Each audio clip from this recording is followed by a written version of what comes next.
let's to look at something that was positive that I know that you will agree with me on this, and I know that it's been on your mind, is we seem to have turned the corner where we no longer have to play defense. Now, I have said this 100 times, but on Social Security, Yeah, and we're also seeing sort of like an ascendancy of at least a more progressive caucus in the Senate. Yeah, and those two things are tied to each other and hugely important. Again, Social Security, as we talked about many times on this program, is a bedrock Democratic program. From a political point of view, this is the crown jewel of a government, social safety net system that was created under the New Deal. And on the policy side, it literally is one of the most successful policies in the history of the world in terms of poverty among the elderly has literally just fallen through the floor since that program was passed, particularly since it was reformed and they started adding other groups of people and giving survivors benefits. And it's a large insurance program for children who get survivors benefits if they lose their parents. And there's just so many terrific things about that program. It also happens to be good for the economy. If people have money, they spend it. And we needed this sort of new progressive contingent to start standing up and making the arguments that we just said too many Democrats weren't making, whether it comes to austerity and how the economy works. And with Social Security, kudos to all of these groups, to the PCCC and Social Security Works and, I'm not thinking Credo, I think is a lot around it, and some other groups that have just been, fabulous in terms of saying, we're going to do something that no one on the left is doing. The right has spent the last couple of decades, expanding the so-called quote-unquote Overton window, of what is acceptable policy by coming out with things that seem crazy one moment. In fact, even doing anything in Social Security, when the Heritage Foundation people first started pushing it in the early to mid '80s, seemed like it was insane. And they got it to a point where it actually, could be part of a respectable discussion in Washington. Right. We'll put respectable in quotes too. But I mean, that what we started pushing back in the opposite direction. And winning is contagious. And when people start standing up for themselves, they feel good. It makes your activists want to stand up. Because I got to tell you, I don't know if it affects you the way it affects me. But whenever I've seen Democrats just sort of cower and cave, it just makes me not want to fight for them anymore. It's just sad and it's pathetic, really. And to see people stand up and say, you know what? 80% of the public is with us. Our base is with us on this, but so are virtually everybody else, including a majority of Republicans, for that matter.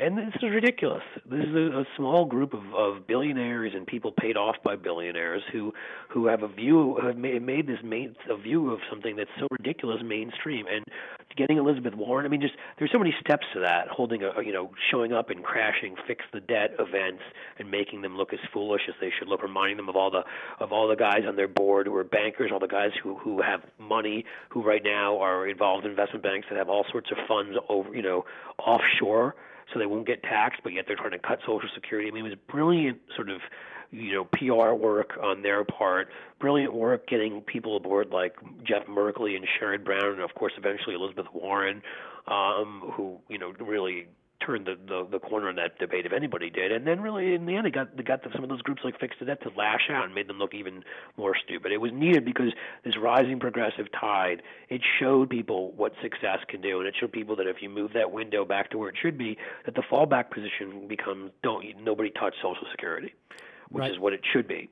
And I would add to when we talk about sort of the change in the Senate, now Max Baucus is now heading to China, which is, we didn't really have an opportunity to talk about it too much this week, but it's sort of a bizarre story. I mean, I thought it made a lot of sense actually, Sam. I mean, because his trade deals have already sent all of our other jobs there, right. So he might as well have a job there too, right? I mean, it's very strange. I'm not even sure from the Chinese perspective that they wouldn't be offended. I mean, who is this guy? He doesn't seem to have any sort of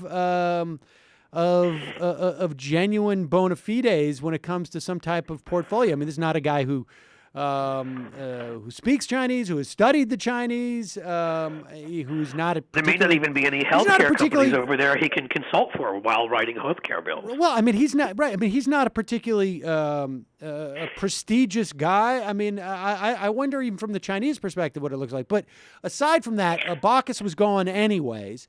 Well, they were going to send Dennis Rodman first, but then he turned it down. So I guess you got to send Max Baucus. We got no Lieberman. Who else have we lost in the Senate? Evan Bayh, Ben Nelson. I guess Bayh has been gone for a while, but Ben Nelson. Most of the corporatized caucus, if you want to call them that. They don't call themselves this, but the Blue Dog caucus in the Senate is gone. And frankly, Mark Pryor is probably about to go, whether you want him to or not. Oh, sorry. He's almost. I'm sorry. No, I think you cut out for a second. And and the implications, of course, are that we ended up getting filibuster reform when it comes to nominees and when it comes to judicial appointments, and that I think is sort of some of the best news of the year in some respects. I mean, remains to be seen. I think it may be the single best thing that happened this year. I mean, again, I have to go through our list or whatever, but I mean, the government is supposed to function. That's what it's actually there for, believe it or not. I know many in the Republican side don't believe that, and it wasn't functioning, and they were taking something that used to be something that was used in desperation, used once or twice during congressional during a particular Congress for what they considered very extreme things. And I'm not saying I supported it, because often it was used to block civil rights, but it was only used in what they considered the most extreme of circumstances, and now it became something to completely shut the government down. And it was quite obvious for a while that this was going on, and this was utterly ridiculous. This is not the way government's supposed to work, and if you guys can't play by the rules as they exist and tradition as it exists, then don't expect the other side to do it either. I mean, I'm really glad they did it. I wish they'd done it sooner, but right now they're putting all sorts of people, onto the D.C. appellate court, which they were trying to block, which is a very powerful court, and second most important court in the country. And this is going to have real implications too when we talk about that court hearing whether or not the EPA has authority to restrict greenhouse gases. This is going to have implications in terms of the Republicans not being able to leverage the appointment of a head of an agency as to whether or not that agency can actually fulfill its functions. There's going to be all sorts of, very small bore, not very small bore, but seemingly small bore changes that are going to have some very, very important implications down the road. And so that's very helpful. Well, the day-to-day functioning of government, this court could block too, by declaring all sorts of things about rules, passed by certain departments, as you were saying, in Washington. And so it's important for the work that will get done because of the people that have been allowed to go forward.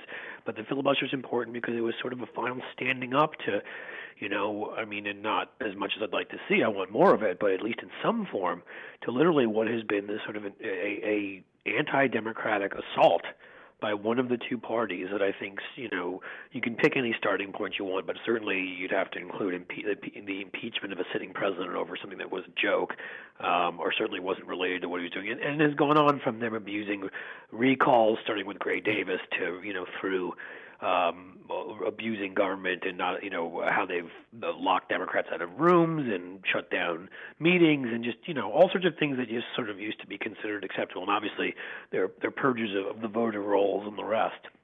And at some point it's enough, it really was enough a long time ago. All right. So it was good that they stood up and finally said, this government's now not working. They're using a minority to essentially hold up the workings of government and make sure none of the rules get passed that they don't want and none of the courts get filled so that they can fill them again when they hopefully win the presidency again. And, good for them. Good for the Democrats in this case for standing up and saying enough.